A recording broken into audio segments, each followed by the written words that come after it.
Hey, it's Jack Malcolm, and today I want to recommend several books about PowerPoint and visual aids in presentations. I always get asked, what's the best book on PowerPoint? My answer is always, it depends.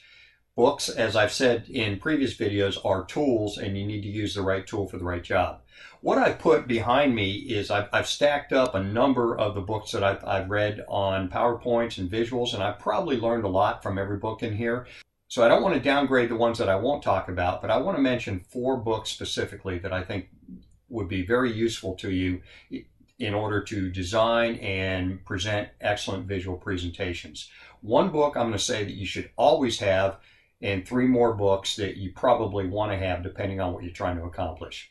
So the first book, and the one that I recommend for everybody to get, is called Speaking PowerPoint by Bruce Gabriel. Now, let me explain why I think this is the best all-around book and the best all-around tool to use for designing presentations. To understand the context, think about a range of how many people you're going to have in your audience. At the one extreme, you've got 1,000 people in the audience. You're kind of like Steve Jobs presenting. That's a ballroom type presentation. Next level down, you've got what's called a briefing deck. And you use a briefing deck when you've got a room, maybe a conference room with 20 people or so. You also have discussion decks where you've got maybe people in the single digits in there, a much smaller venue. And then finally you have reading decks. So the slides that you're going to design and slides you're going to use are going to depend on what your venue is. So this book is more specifically on the left end of the scale, which is all about the reading decks, the discussion decks, and the briefing decks. And most of the people watching this are probably going to be doing that. You're going to be giving presentations in business, you're going to be giving it in small rooms, and there's going to be a lot of discussion going on.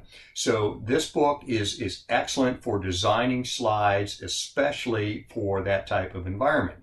Now, what I like about the book is it's very thorough. It takes you all the way through the process of thinking what you want to say. In fact, you do a lot of the thinking about what you want to say before you even start creating slides. Second, it's very science-based, and it also has a tremendous amount of practical examples. So I definitely recommend Speaking PowerPoint by Bruce Gabriel. Now, if you want to give a TED Talk, you want to be like Steve Jobs in front of thousands of people and giving a presentation in a ballroom, you probably want to do more on the entertaining or the inspirational level. So there's 2 books that I recommend for that. The first one is called Resonate by Nancy Duarte, and Nancy is an excellent author. She's written several books. I strongly recommend this one because it's all about how to create a compelling story and how to use visuals to sell that story. We all know how important stories are, and this book, Resonate, can help you resonate with your audience. Third, for the ballroom presentations, is Presentation Zen Design by Gar Reynolds. He also wrote a book called Presentation Zen.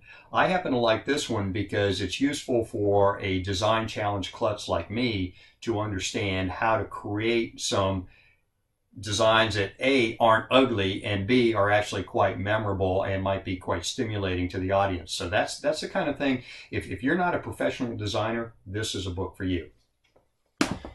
Now finally, I'm going to tell you about a book that's not about PowerPoint. If you want to get away from PowerPoint entirely, and that's not a bad idea nowadays because people are getting tired of having to sit through PowerPoint presentations all the time. So if you want to differentiate yourself and you truly want to get the audience more involved, and by the way, it's always a great idea to get the audience involved in putting the story together with you, because that way they own it and it makes for much more sustainable agreements. So I recommend Whiteboard Selling. And this is a great book about how to use a whiteboard to craft your story to bring the audience into it. So there you have it. 4 different books that will make you a better presenter, will make you much more memorable, and will make you stand out.